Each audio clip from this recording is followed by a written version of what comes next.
DP Ruto Presidential Campaign Director of Communications Hussein Mohamed has reacted to remarks made by Francis Atwoli.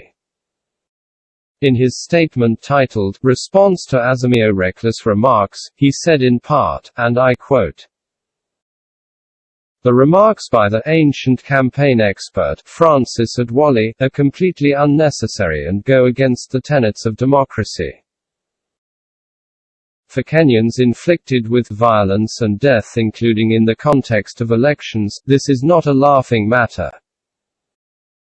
Hussein further said that, since the UDA party leader William Ruto is confident of a win in the 2022 presidential election, the usual sore losers want to take us down this path, where winning and losing becomes a life-and-death affair.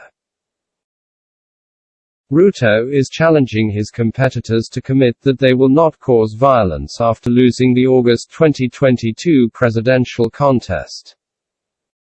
Nonetheless, to use suicide as humor in electioneering, at a national health function attended by the Health Cabinet Secretary and presided by the head of state, and consequently finding it funny, is a demonstration of just how far these elite are from the realities and struggles of the Kenyan hustler. The contempt is mind-boggling.